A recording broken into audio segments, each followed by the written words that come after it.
High বন্ধুরা, আশা করি ঈশ্বরের কৃপায় তোমরা ভালো আছো। আবার এলাম তোমাদের সঙ্গে একটু কিছু কথা, প্রতিদিনের জীবনের যে কথাগুলো সেগুলো একটু শেয়ার করতে। এগুলো সবারই চেনা জানা কথা, তবুও সেই কথাগুলোই আরেকবার একটু করে মনে করিয়ে নেওয়া, বলতে গেলে রিভিশন দিয়ে নেওয়া। যেমন ধরো, আমাদের হয় না, আমরা পরিবারের মধ্যে তো সবাই সমাজবদ্ধ জীব, পরিবারের মধ্যে থাকি। এবার পরিবারের মধ্যে আমাদের বাবা মা, ভাই বোন, পরবর্তীকালে শ্বশুর শাশুড়ি, দেওর ননদ, যা, এরকম করে আস্তে আস্তে সম্পর্কগুলো বাড়তে থাকে। আমাদের চারপাশের লোকজনের সংখ্যা বাড়তে থাকে, আমাদের বন্ধু বান্ধব বাড়তে থাকে। আমরা যত জীবনের অভিজ্ঞতায় বড় হতে থাকি, তত আমাদের এই চারপাশের লোকজনের সংখ্যাগুলো বাড়তে থাকে। তো কি হয়, এই লোকজনের সঙ্গে আমাদের কথোপকথন হয়, আমরা একসঙ্গে বিভিন্ন কাজ করি, আমরা পড়াশুনো শিখে চাকরি বাকরি করি, সেই কর্মক্ষেত্রেও আমরা আরও কিছু লোক আমাদের জীবনে অ্যাড হয়। তো এই সব মানুষরা কি করে, মানে মানুষের সঙ্গে আমাদের কি হয়, কথা হচ্ছে, গল্প হচ্ছে, ঠিক আছে, ওই পর্যন্ত কোনো সমস্যা নেই। কিন্তু সমস্যা কখন হয়, যখন মতবিরোধ দেখা দেয়। ঠিক হয় না? এরকম এটা আবার ঘরের মধ্যেও হতে পারে, পরিবারেও হতে পারে।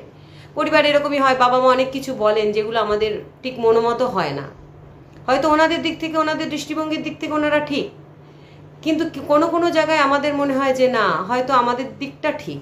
এবার বাবা মা বলে তাদের সম্মানের খাতিরে হয়তো আমরা সেগুলোকে খানিকটা মেনে নিই, খানিকটা অপোজ করি। এবার আস্তে আস্তে বাবা মার গণ্ডি থেকে বেরিয়ে যখন আমরা ক্ষুদ্র ক্ষুদ্র জায়গা থেকে আস্তে আস্তে বৃহৎ সমাজের একটা অংশ হয়ে উঠি, তখন কি হয়, আমাদের বিভিন্ন মানুষের সঙ্গে যে পরিচয় ঘটে, কথোপকথন হয়, প্রথম প্রথম ভালোই চলতে থাকে। এরপরে আস্তে আস্তে কি হয়, হয়তো কোনো একটা ক্ষেত্রে আমাদের মতবিরোধ হয়, তখন কি হয়, আমরা রিয়্যাক্ট করি। কিন্তু সবসময় আমাদের মনে রাখতে হবে, আমাদের রিয়াকশনটা যেন বাইরে থেকে হয়। তোমরা হয়তো বলবে, এ আবার কেমন কথা, রিয়াকশন বাইরে থেকে কিভাবে হবে? হ্যাঁ, বাইরে থেকে রিয়াকশন করতে হবে, মানে আমরা বাহ্যিকভাবে করব, কিন্তু সেটা এই পর্যন্ত সেই রিয়াকশনটা আমরা নেব না, আমরা এটাকে স্টোর করে রাখবো না। খুব কঠিন কাজ, এটা করাটা খুব কঠিন, কিন্তু তবু আমাদের করতে হবে, আমাদের নিজেদের ভালোভাবে থাকার জন্য, সুস্থ থাকার জন্য।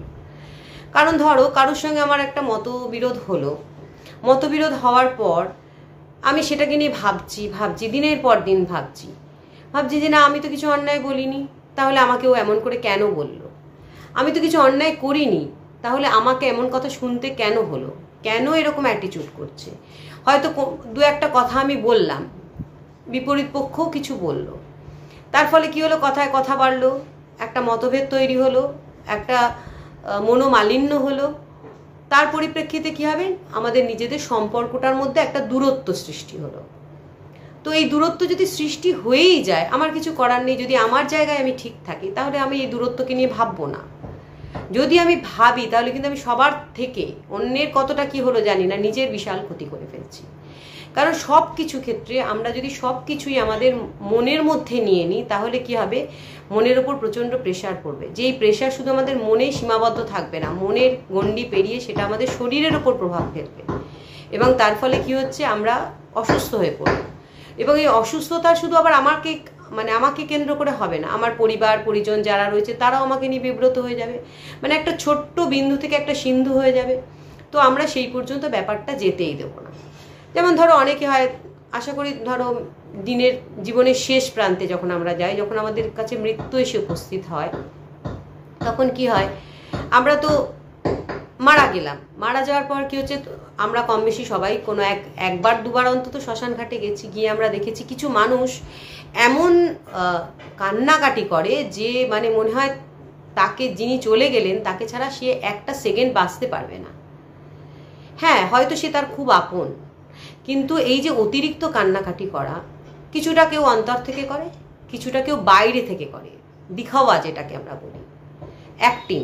তো এই অ্যাক্টিং দেখলে কি হবে, তখন তোমার কি হবে, যদি তুমি মনে করো যে বাবা এর সঙ্গে কোনো সেরকম রিলেশনই ছিল না, যখন সে বেঁচে ছিল তখন তাদের দুজনের মধ্যে এতটাই খারাপ রিলেশন ছিল যে একটা ফোন পর্যন্ত হতো না, অথচ শ্মশান ঘাটে গিয়ে সে এতটা সিন করছে।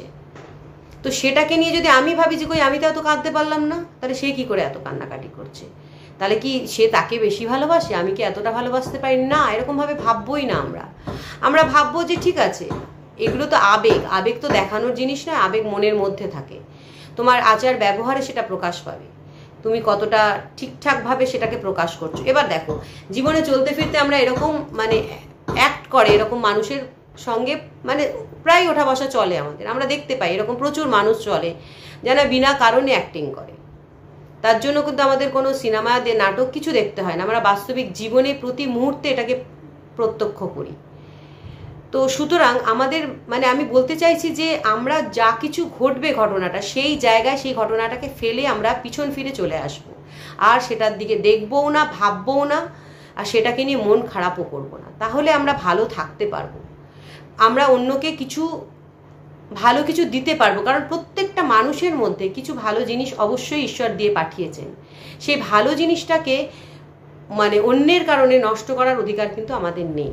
কারণ প্রত্যেকের ভিতরে কিছু পোটেনশিয়াল থাকে, সেই পোটেনশিয়ালটাকে আমাদের নিজেদেরকেই বার করতে হবে, বের করে সেটা আমাদের সমাজের কল্যাণে, দেশের কল্যাণে, পৃথিবীর কল্যাণে সেটাকে ব্যবহার করতে হবে। তার জন্য আমাকে সুস্থ থাকতে হবে, ভালো থাকতে হবে। তাহলে আমরা সব কিছু মন থেকে নেব না, আমরা বাইরের বাহ্যিকভাবে যতটা রিয়্যাক্ট করার করব, যদি কিছু প্রতিবাদ করতে হয় করব, বাস ওখানেই তার সেই ব্যাপারটা এন্ড হয়ে যাবে। কিন্তু সেটা রেশ আমি আর বাড়ি পর্যন্ত কেন, সেই ঘর থেকে যখন আমি বেরোবো বাইরে বেরিয়েও সেই রেশ আর আমি নেব না, টেনে আনবো না। আমার জীবন, আমার পরিবার, আমার দেশ, আমার সমাজ, আমার পৃথিবী, কাউকে আমি এটার আর প্রভাবিত করব না। ঠিক আছে বন্ধুরা, যদি ভিডিওটা ভালো লাগে তাহলে আমার চ্যানেলটা, যদি ফেসবুকে দেখো আমার পেজটা, তাহলে প্লিজ ফলো করে দিও, আর যদি ইউটিউবে দেখো তাহলে প্লিজ চ্যানেলটা একটু সাবস্ক্রাইব করে দিও, লাইক শেয়ার করো। থ্যাংক ইউ, ভালো থেকো।